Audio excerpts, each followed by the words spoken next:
Hi అండి, నమస్తే. Welcome to ఐరో హోమ్ స్టైల్ కుకింగ్. ఈరోజు మరమరాలతోని ఉగ్గాని ఎలా తయారు చేయాలనేది చూద్దాము. చాలా టేస్ట్గా చాలా బాగుంటుంది. తప్పకుండా ఒకసారి ఇలా ట్రై చేయండి. చాలా టేస్ట్గా చాలా బాగుంటుంది. రెగ్యులర్గా టిఫిన్స్ తిని బోర్ కొట్టినప్పుడు ఒకసారి ఇలా ట్రై చేయండి. చాలా బాగుంటుంది. ఇంకా లేట్ చేయకుండా ఎలా తయారు చేయాలో చూద్దామా మరి. ముందుగా నేను ఒక బౌల్లోకి 1 కప్పు శనగపిండి తీసుకున్నాను. అలాగే 1 టీ స్పూన్ వామ్ వేసుకున్నాను. అలాగే రుచికి సరిపడ సాల్ట్ వేసుకుంటున్నాను. ఒక అర స్పూన్ వరకు వంట సోడా వేసుకుంటున్నాను. ఇప్పుడు ఒకసారి పొడులన్నీ కలిసేలాగా ఒకసారి కలుపుకుందాము. వామ్ మొత్తం కలిసేలాగా కలుపుకున్న తర్వాత మనం ఇందులోకి వాటర్ కొంచెం కొంచెంగా వేసుకుంటూ బజ్జీలకు ఎలాగైతే కలుపుకుంటామో ఆ విధంగా కలుపుకొని పక్కన పెట్టుకుందాము. వాటర్ కొంచెం కొంచెంగా వేసుకుంటూ అప్పుడు పిండిని మొత్తం కలుపుకుందాము. చూసారు కదా, ఈ కన్సిస్టెన్సీతో వస్తే సరిపోతుంది అనమాట. ఇప్పుడు పక్కన పెట్టుకుంటున్నాను. నేను పచ్చిమిరపకాయలు నీట్గా కడిగి వాష్ చేసుకొని చివర్లు కట్ చేసుకున్నాను. ఇప్పుడు డీప్ ఫ్రైకి ఆయిల్ పెట్టుకుందాము. ఆయిల్ బాగా హీట్ అయిన తర్వాత మంట మీడియం ఫ్లేమ్లోకి టర్న్ చేసుకొని పచ్చిమిరపకాయలని పిండిలో ముంచుకొని ఒక్కొక్కటిగా వేసుకొని ఫ్రై చేసుకుందాము. పచ్చిమిరపకాయ బజ్జీలని ఆయిల్లో వేసిన వెంటనే కదపకోకుండా కొంచెం ఫ్రై అయిన తర్వాత అప్పుడు అటు ఇటు టర్న్ చేసుకుంటూ ఈవెన్గా ఫ్రై చేసుకుందాము. మంట మీడియం ఫ్లేమ్లోకి పెట్టుకొని పచ్చిమిరపకాయ బజ్జీలు మాడిపోకుండా ఈవెన్గా ఫ్రై చేసుకుందాము. బజ్జీలు కూడా మంచి కలర్ వచ్చేసింది కాబట్టి మంచి గోల్డెన్ కలరు. ఇప్పుడు సర్వింగ్ బౌల్లోకి తీసేసుకుందాము. ఇలాగే మిగిలిన బజ్జీలు కూడా వేసుకొని పక్కన పెట్టుకుందాము. మరమరాల ఉగ్గానీలోకి మనం మెయిన్గా వేసుకోవాల్సింది పుట్నాల పప్పు, జీలకర్ర పొడి కింద చేసుకొని మనం అందులో వేసుకొని కలుపుకుంటే ఉగ్గానీ కూడా చాలా టేస్ట్గా ఉంటుంది. ఇప్పుడు మెత్తగా పొడి చేసుకుందాము. గ్రైండ్ అయిపోయింది కదా, ఇప్పుడు ఒకసారి మూత తీసి చూద్దాము. చూసారు కదా, పొడి మొత్తం అయిపోయింది. పక్కన బౌల్లో వేసుకుంటున్నాను. అలాగే 4-5 పచ్చిమిరపకాయలు కూడా వేసుకొని మిక్సీ జార్లో మెత్తగా పేస్ట్ చేసుకుందాము. ఇప్పుడు ఒకసారి మూత తీసి చూద్దాము. చూసారు కదా, పచ్చిమిరపకాయల పేస్ట్ కూడా రెడీ అయిపోయింది. నేను ఒక 2 కప్పుల మరమరాలని తీసుకున్నాను. నేను ముందుగానే నీట్గా కడిగి వాష్ చేసేసుకున్నవి మీకు నేను చూపిస్తున్నాను. చూసారు కదా, మరమరాలని కూడా నీట్గా కడిగి వాష్ చేసేసుకున్నాను. అసలు వాటర్ అనేది ఉండకూడదు అనమాట.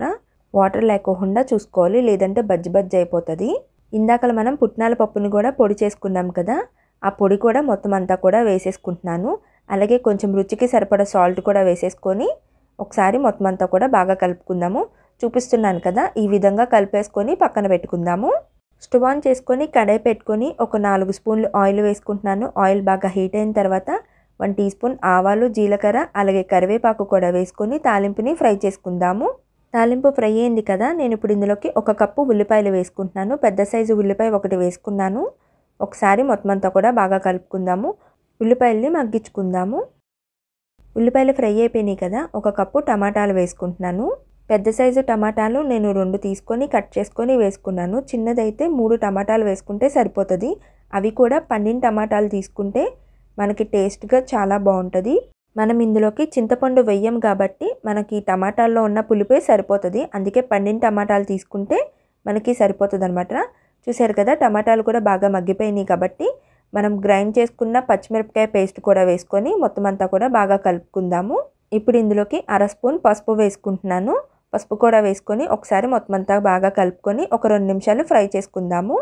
ఫ్రై అవుతుంది కదా, నేను ఇప్పుడు ఇందులోకి 1 గ్లాస్ పాలు వేసుకుంటున్నాను. కాచి చల్లార్చిన పాలు 1 గ్లాస్ వేసుకుంటే సరిపోతుంది. మొత్తం అంతా కూడా ఒకసారి బాగా కలుపుకుందాము. పాలు పోసుకున్నాం కదా, అసలు టేస్ట్ బాగోదేమో అస్సలు అనుకోకండి. చాలా టేస్ట్గా చాలా బాగుంటుంది. తప్పకుండా ఒకసారి ఇలా ట్రై చేసి చూడండి.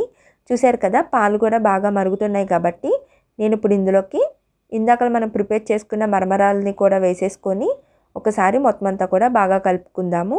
పాలు పోసుకుంటే ఇరిగిపోతాయి అని అస్సలు ఏం అనుకోవాల్సిన అవసరం లేదు. అసలు పాలు పోసుకొని కానీ ఇలా చేసుకున్నట్టయితే ఉగ్గాని మరమరాలది చాలా టేస్ట్గా చాలా బాగుంటుంది. తప్పకుండా ఒకసారి ఇలా ట్రై చేయాల్సిన రెసిపీ అనమాట. మొత్తం అంతా బాగా కలుపుకున్న తర్వాత ఒక 5 నిమిషాలు మగ్గించుకుంటే సరిపోతుంది. అడుగంటుకోకుండా మొత్తం కలుపుకుంటూనే ఉండాలి. నేను అలాగే కొంచెం కొత్తిమీర కూడా వేసుకొని ఒకసారి మొత్తం అంతా బాగా కలుపుకున్న తర్వాత ఒక 5 నిమిషాలు మగ్గించుకుంటున్నాను. 5 మినిట్స్ కంప్లీట్ అయిపోయిన తర్వాత ఒకసారి పైది కిందది మొత్తం అంతా కూడా బాగా కలుపుకుంటున్నాను. ఇంకా స్టవ్ ఆపేసుకొని సర్వ్ చేసుకోవడమే. అంతేనండి, సింపుల్ అండ్ ఈజీ మరమరాల ఉగ్గాని రెడీ అయిపోయింది. తప్పకుండా ఒకసారి ఇలా ట్రై చేయండి. చాలా టేస్ట్గా చాలా బాగుంటుంది. రెగ్యులర్గా టిఫిన్స్ తిని బోర్ కొట్టినప్పుడు ఒకసారి ఇలా ట్రై చేయండి మరమరాల ఉగ్గాని. చాలా టేస్ట్గా చాలా బాగుంటుంది. మార్నింగ్ బ్రేక్ఫాస్ట్గా ఈవినింగ్ స్నాక్స్గా కూడా తీసుకోవచ్చు. మరమరాల ఉగ్గానీలోకి పచ్చిమిరపకాయ బజ్జీలు కాంబినేషన్తో కానీ తిన్నట్టయితే చాలా టేస్ట్గా చాలా బాగుంటుంది. తప్పకుండా ఒకసారి ఇలా ట్రై చేయండి. మా వీడియోస్ ఎవరైనా కొత్తగా చూస్తున్నట్టయితే ఛానల్ని సబ్స్క్రైబ్ చేసుకుని పక్కన ఉన్న బెల్ ఐకాన్ని క్లిక్ చేయండి. మా నోటిఫికేషన్స్ మీకు వస్తాయి. Thanks for watching.